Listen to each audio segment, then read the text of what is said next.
Assalamu alaikum wa rahmatullahi wa barakatuh. I'm making this video to answer some questions that people ask me. And the first one, how did I convert to Islam? Second one, what are your difficulties after converting to Islam? And the third one, how did I memorize the Quran? And in this video, that will be the story, how I converted to Islam. First of all, my Muslim name is Harris and I'm from Vietnam. I was born in a small family, a remote area far from the city. And for living here, we mostly grow rice and we have cows. And I live with my mother, my aunt, and my grandmother. My family doesn't have a specific religion, but they believe in Buddhism. And they don't know much about it either. They just follow the folk religion of their forefathers. And inside my house, there are paintings that my grandmother worships. She used to go to the temples in the past to pray, but now she's old and weak, so she spends a few hours a day in the prayer room.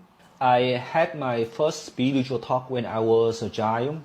While eating, there was not so much food at home and I didn't have so much to eat. My aunt, she looked at me and she said, "Just try to eat it, oh my nephew. We only had that much." I'm sorry that you reborn into a poor family like this. You shouldn't have done it. Your rebirth should have been in a rich family. And she didn't eat her food just to give it to me. That concept of rebirth kept on haunting me. That is, when I die, my soul will transform into a new life. It means how I live this life will determine what I will be, how I will be the next life.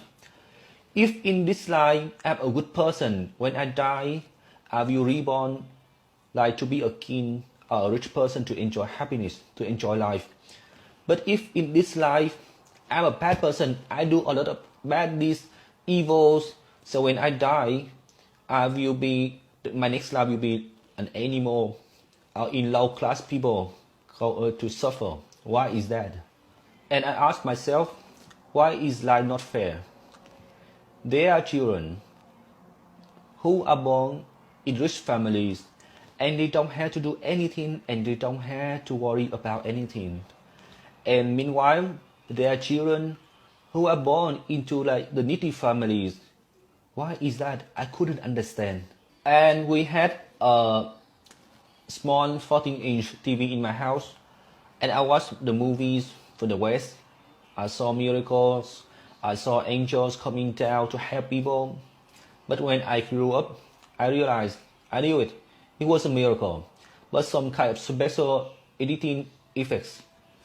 But for me at that time, it was something very special and magical. And from this small TV, I heard a new concept, that is heaven. When a man dies, the people around him, they say, "Oh, he went to heaven."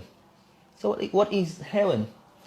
So I heard from them and I knew it's a place where people don't have to suffer. They are enjoying their new life and there's no sadness and we will meet each other again in heaven. And the concept of heaven makes me more interested in the concept of rebirth. Then I grew up. It was also the time that I had to leave my small village to go to the big cities to continue my studies and to pursue my dream, because only in big cities we have more chances for our future and to have a good job to help to support my family. You know, in the city, everything excites me. I saw tall buildings, I saw crowded people, and the atmosphere is so totally different from my old hometown. But I love it. And I went to a very famous market in my hometown. There I saw a lot of tourists. First time in my life, I saw Westerners. I saw the white people for the first time, and I say, wow, this is a new key, a new door to open my future. And I love this lifestyle. And then I saw something very strange. I saw the women, the Arabic women, that they cover from head to toe with black dress. And I never seen anything like this, so I was so scared. We cannot see anything except 2 eyes. And I saw the women from Malaysia, Indonesia. but they cover, but we still can see their faces. And I thought these women must have followed some kind of religion, and usually religion will relate to magic, gods, and demons. So try to stay away from them, far away from them. If I do something wrong to them unknowingly, they might perform some kind of magic to make revenge on me. So I told myself to stay away, far away from them as far as possible. After some time, I and my friends went to a restaurant, and again I saw the Muslim women. I saw them talking, communicating, smiling, softly and politely. And the first thought in my mind has gone, and I realized that they are not something to be scared of. Then I went back to my room, and I wanted to know what religion is this. So I started to search on my laptop. And the first result, the Christianity, no, they don't wear like this. The second one, Buddhism, also no, they don't wear like this. But the third one, oh yes, these are the women I saw on the photo in front of my eyes now. They are exactly the same like the women I saw on the streets. And I searched on my phone where is the mosque, and I found one. Then I took a bus to go to the mosque.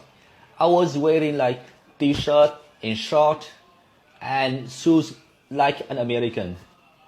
And a man from the mosque, he came out and he asked me, what kind of religion are you following? I said, I come here, I don't have any religion, I just come to study, to discover something new, to study about religions. And he took a book and he gave it to me, and I got it, and I was so happy. The following days, I continued to go to the masjid again. I was sitting listening to some Muslim brothers.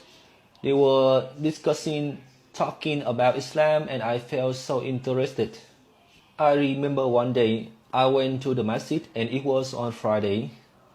I was sitting from behind, and I saw this is the area for men, and it's written male area. But I saw on the first row, there were some people praying in white clothes, white dress, covering from head to toe. And I thought, well, these are ladies. Why they enter the area for men? Don't they know that they enter the wrong area? And why there's no one talk to them, guide them to go to the correct area? But I waited to see what happens next. Until the sermon ended, everyone turned around, and I realized something. Oh, what? These are men. These are not ladies. Something totally shocked me. At that time, I hadn't admitted myself that I'm a Muslim, but I stopped eating pork.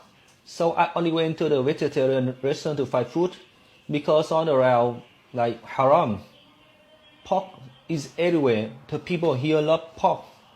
One day, I went to a halal restaurant which is in front of the mosque, and I ordered some food. And the waitress, she asked me, "Are you Muslim?" I hesitated for a while, and finally I answered her, "Yes, I am." I started making friends with a lot of Muslims here. They are working in Vietnam, but they from Malaysia, Indonesia, from Bangladesh, from Pakistan. I learned a lot from them. From how to say Assalamu alaikum when we meet each other. What to say before we eat, we say Bismillah. And after eating, what do we say? We say Alhamdulillah. I learned like small things, the simple, basic things from them. And I learned how to do the prayers with internet. I went back to my room. I opened my laptop and I searched some YouTube videos, and I just followed what the guy he's doing there. I just followed. But I didn't know how to make wudu. I didn't make wudu. I didn't wear proper clothes. And I didn't know what the direction of Kaaba is. And I told this to a friend. I asked him for advice. He told me to go to some kind of Islamic school. But in Vietnam, there's nowhere that you can study Islam. There's no Islamic school. there's no way that you can study the basics of Islam. And my friend helped me go to Singapore, and there I took the courses on basic Tawheed, how to make wudu, how to make salah, how to read Surah and Fatiha correctly. And at the end of the course, I took my Shahada, and I was given many gifts. I was given the tasbih, the prayer mat, and the Quran, which is in Arabic and English, and a conversion card. I'm still keeping them until today, and it was in 2012. And that's my story. Thank you for listening. And inshallah, in next episode, I will tell you about the difficulties after reverting to Islam and how I managed to memorize the Quran. Inshallah. Assalamu alaikum wa rahmatullahi wa barakatuh.